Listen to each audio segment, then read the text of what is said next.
Where on earth did you get this much cash? That was the question that shattered the air like glass the moment Karen, yes, her actual name, saw the stack of bills in James Miller's hand. But let's rewind. James had just walked into Global City Bank, calm and collected, wearing black jeans, a tee, and a jacket.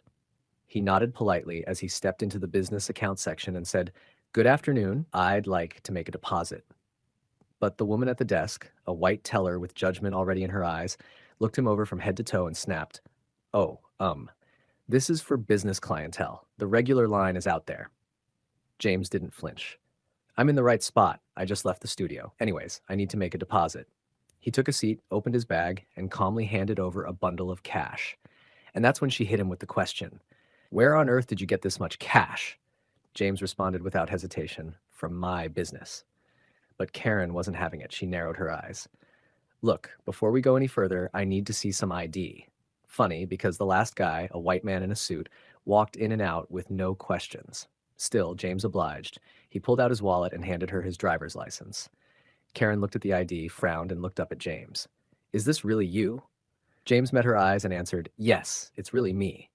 She stared for a moment, then pushed further. "I need to see another form of ID." James raised an eyebrow. "What for? This is the first time I've ever been asked that." Karen replied flatly, "Well, according to bank rules, I have the right to ask if I suspect any suspicious activity. Have you ever been treated like a criminal just for looking a certain way? What would you do if you were in James's shoes?" If you believe no one should be treated differently because of how they look, hit that like button and subscribe to Story Arc. And let us know in the comments, where are you watching from? James leaned back slightly, watching her. Suspicious activity, but instead of arguing, he reached back into his bag. "You know what? Never mind. This is my college ID. That should work." Karen stared down at the college ID like it was a prank. Her eyes squinted, then she scoffed. "Stanford? You honestly expect me to believe you went to Stanford? This ID looks fake. I'm going to need to see a passport or something more official." James was starting to lose patience now. He kept his voice calm but firm. "Why would I carry a passport to the bank?" Karen's face twisted like he just insulted her. "Oh, you want to be a smart guy?" she snapped. Then she turned and called out, raising her voice across the floor, "Stella, can you come in here, please?" Moments later, another white woman entered the room, this one wearing a blouse and glasses. Stella walked up to the desk, clearly confused. Karen didn't waste time. She held up the Stanford ID and asked, "Does this look real to you?" Stella leaned in, took one look, then nodded. Yeah, that's definitely real." Karen's smirk vanished instantly. Her mouth tightened as she muttered, "Okay, thanks." Without another word, Stella walked out. Karen turned back toward James and said coldly, "I need to count this." She began feeding the stack of bills into the machine. James sat back, keeping his cool. Then he reached into his bag again and pulled out something else. "Oh, I'd like to deposit this too," he said, sliding a check across the counter. Karen glanced down at the paper and froze. Her entire face changed. $20,000, she said, voice rising. "Seriously, what are you doing with this kind of money?" James looked her square in the eye. "It's not any of your business." She picked up the check and read the name printed across the top. That's when her jaw locked. "This is from J. Miller Capital," she muttered. "You actually expect me to believe you're employed there? This is a fraudulent check, isn't it?" But James didn't so much as blink. You're more than welcome to call the company and confirm yourself. Have you ever had someone look you in the face and try to tear you down just because they couldn't imagine you being successful? If you believe success has no skin color, go ahead and like this video and subscribe to Story Arc for more true stories like this one. Karen, meanwhile, leaned over the desk and said with disgust, "Oh, please. You probably don't even have a real job. Why don't I call security instead?" James finally stood up. His voice was calm but firm. "You know what? I'm done with this. Just hand over my cash and check so I can get out of here." As James stood up and asked for his cash and check back, Karen's face twisted with defiance. She didn't hand him anything. Instead, she reached under the counter and hit a button. "Security," she shouted. Within seconds, a tall, muscular black security guard walked through the door. His presence filled the room, but his tone was professional. "Is everything okay?" he asked, glancing between the two of them. Karen pointed straight at James, her voice loud and dramatic.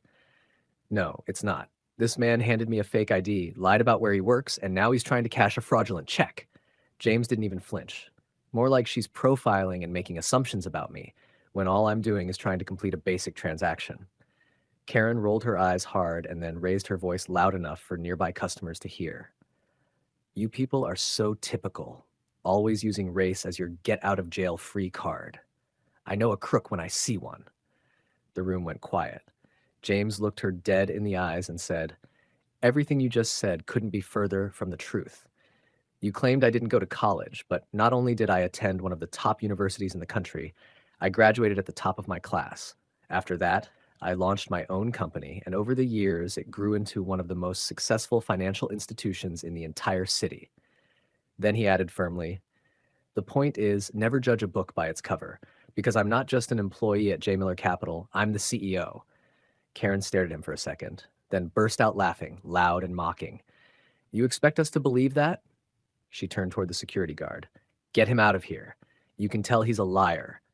But instead of moving, the security guard raised an eyebrow and looked at her. What if he's telling the truth? Maybe you should call the number on the check just to be sure. Karen hesitated, clearly not expecting that. But after a pause, she said, Okay, fine.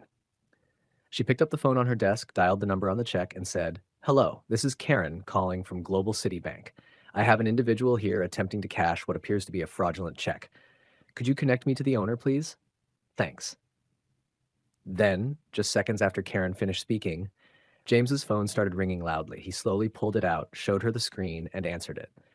You see, he said calmly, you're calling me.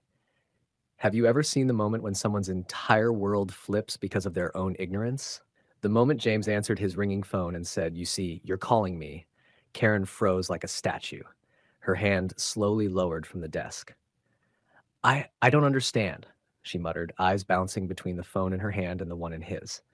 But she didn't get time to process it, because right then, the bank's branch manager walked in. A middle-aged white man in a blue suit stepped into the room, looked around, and said with a smile, Mr. Miller. James turned and greeted him calmly. Stephen, good to see you. Karen blinked rapidly. Her voice came out in a whisper. Sir, you know this guy? Stephen's smile vanished. He looked at her sharply and said, Yes, this is James Miller, owner of J. Miller Capital, our biggest client. Karen's jaw nearly hit the floor. This guy is our biggest client? Stephen didn't even look at her. Yes. Then, finally noticing the tense atmosphere, Stephen's eyes shifted to the security guard and back to James. Is everything all right here? James shook his head slowly. No, Stephen. Everything is not okay. You see, Karen here just stereotyped me because of the way I looked. Stephen turned to Karen, stunned. You what? Karen raised her hands weakly, already flustered. I mean, can you blame me? Just look at him. But that was all Stephen needed to hear. His expression hardened. You should know better than to ever judge a book by its cover. Then he turned back to James with sincerity in his voice. Mr. Miller, I am so sorry.